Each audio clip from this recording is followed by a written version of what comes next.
Hello friends, कैसे हैं आप। दिल्ली गवर्नमेंट के स्कूल जो हैं सर्वोदय बाल विद्यालय, इनमें नाइन्थ क्लास का पेपर जो हुआ है इन विद्यालयों में आज आपके सामने आइए हल करते हैं।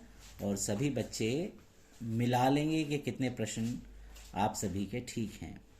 देखिए, पहला गद्यांश है। महात्मा गांधी से जुड़ा हुआ यह प्रसंग 7वीं कक्षा का है, जिसका वर्णन उन्होंने अपनी आत्मकथा सत्य के साथ मेरे प्रयोग में किया है। इसके आंसर आप देख सकते हैं।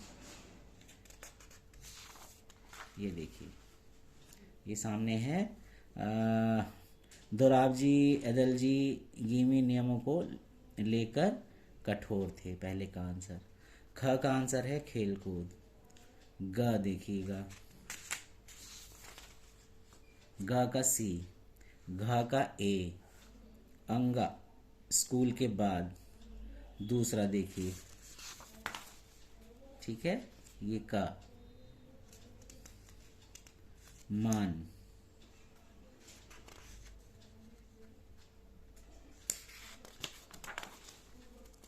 ऐसे ही ग का सी, घ का डी, अंगा बी। अब प्रश्न 3 देखिए, ये व्याकरण आ गया है। 3 है, निर्देशानुसार उपसर्ग और प्रत्यय पर आधारित 5 बहुविकल्पीय प्रश्नों में से किन्हीं 4 के आपको उत्तर देने हैं। यहाँ लिखा है, देखिए, किन्हीं 4 के आपको उत्तर देने हैं। उपसर्ग आप जानते हैं वे शब्दांश होते हैं। ये जो उपसर्ग लिखा है वे शब्दांश होते हैं जो किसी शब्द के आरंभ में लगकर, है ना, यानी पूर्व में लगकर नए शब्द का निर्माण करते हैं। और प्रत्यय, ये प्रत्यय दूसरा जो है, वे शब्दांश होते हैं जो किसी शब्द के अंत में लगकर नए शब्द का निर्माण करते हैं। देखिए, शब्दांश होते हैं, शब्द के अंश होते हैं। तो पूछा है प्रश्न नंबर 3 का देखेंगे, प्रतिभावान में प्रत्यय बताइए। प्रतिभावान में ये वान प्रत्यय है, सी आंसर है। असंख्य में कौन सा उपसर्ग है जो पहले लगा है? अ उपसर्ग लगा है। पहाड़ी शब्द में मूल शब्द और प्रत्यय आपको बताना है। पहाड़ी, पहाड़ शब्द में पहाड़ मूल शब्द है और इसमें ई प्रत्यय लगा है। पहाड़ जमा ई बराबर पहाड़ी। ऐसे ही घ देखिए, कुमारगी शब्द में से उपसर्ग और प्रत्यय अलग करना है आपको। कु और मार्गी, कु उसमें उपसर्ग है और मार्गी जो है इसमें क्या हो गया? मूल शब्द हो गया। तो कु उपसर्ग लगा है, कु और ई। अच्छा, मार्गी, मार्ग के अंदर भी ई प्रत्यय लगा है, तो क्या हो गया? है ना, मार्ग। कु जमा मार्ग जमा ई, कु मार्ग ई। मैं देखिए लिख के दिखाता हूँ आपको। यहाँ देखेंगे बच्चे, दिख रहा है सभी को? यहाँ देखिए, कु, ये देखिए उपसर्ग है, जमा नहीं दिख रहा आपको? यहाँ लिख देता हूँ। कु उपसर्ग है, जमा मार्ग, और इसके अंदर ई आपने प्रत्यय लगा दिया, है ना। तो ये मूल शब्द हो गया, ये उपसर्ग हो गया कु, है ना, और ये हो गया प्रत्यय। ठीक है, तो इसका सी इसका आंसर हो गया। ऐसे ही अंग देखिए, 5वां क ख ग घ अंग है ना, ये पंचम जो अक्षर है। कलम और कलम दो को सुमेलित आपको करना है, मेल मिलाना है। लड़कपन में पन, ठीक है। ऐसे भुलक्कड़ में अक्कड़, क्या है ये?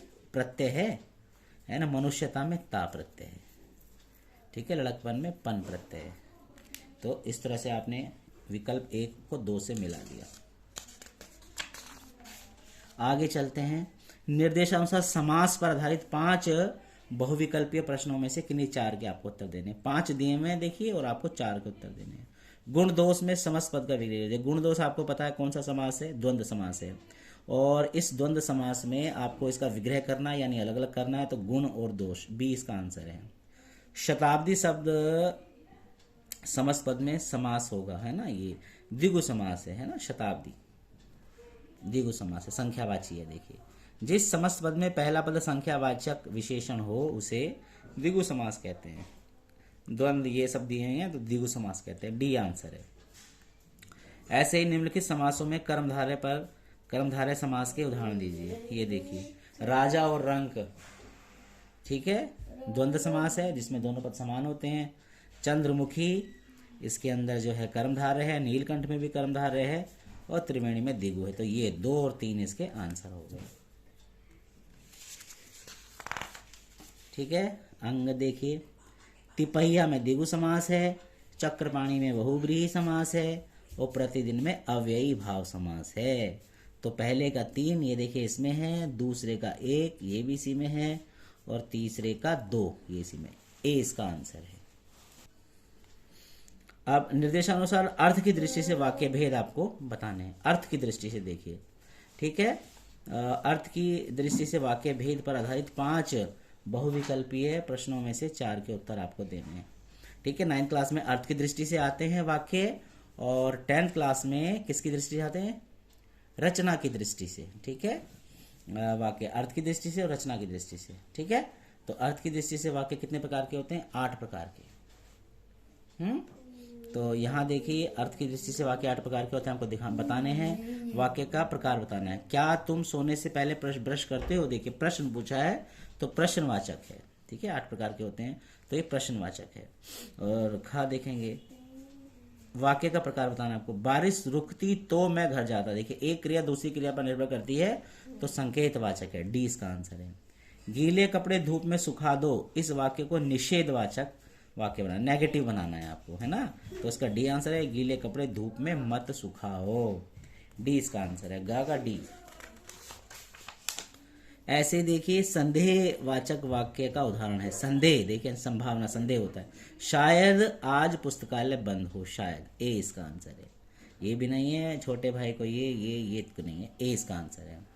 अब निर्देशानुसार अलंकार पर आधारित 5 बहुविकल्पीय प्रश्नों में से किन्हीं 4 के उत्तर आपको देने हैं। देखिए निम्नलिखित पंक्तियों में अलंकार पहचानिए। अलंकार पहचानना है। मेरी काल कोठरी काली, अनुप्रास है ना। क्या क जो व्यंजन वर्ण है उसकी आवृत्ति हो रही है, बार बार आ रहा है, अनुप्रास अलंकार है। दी गई पंक्ति में अलंकार पहचानना है। क्षितिज अटारी गहरी दामिन अदम के, रूपक अलंकार है, ठीक है। या मुरली मुरलीधर की अधरन अधरान धरी अधरान अधरूंगी, है ना, यमक अलंकार है, ठीक है। और आगे चलते हैं। निम्नलिखित उपमा अलंकार का उदाहरण पहचानिए। और रोमांची सी लगती वसुधा, है ना, ये देखे सा सी सी आ गया, तो यहाँ पर जो है कौन सा अलंकार है? उपमा अलंकार है। ऐसे ही यहाँ देखेंगे शशि मुख पर घूंघट, यहाँ रूपक अलंकार है। कोयल कामा यहाँ अनुप्रास है। और चमक गई चपला चम, ये भी जो है अनुप्रास अलंकार है। यही जो है उपमा अलंकार है, ठीक है। यही आपको पहचानना है। किन्हीं 2 वस्तुओं के गुण, आकृति, स्वभाव आदि में समानता दिखाई जाए तो वहाँ जो है उपमा अलंकार होता है। तो ये इसके आंसर हैं, और आपने कर सकते हैं। देखिए, और एक ये गद्यांश पर आधारित बहुविकल्पीय प्रश्नों में से आपको उत्तर देने हैं। और 7वें का डी आंसर है, ठीक है। आप मिला सकते हैं। खा का ए, गा का ए, घा का सी, अंगा ए, ठीक है। तो ऐसे ही आप इसके आंसर मिला सकते हैं। क्लियर हो गई। और 8वें का सी, का और खा का सी, तो ये इसके आंसर हैं।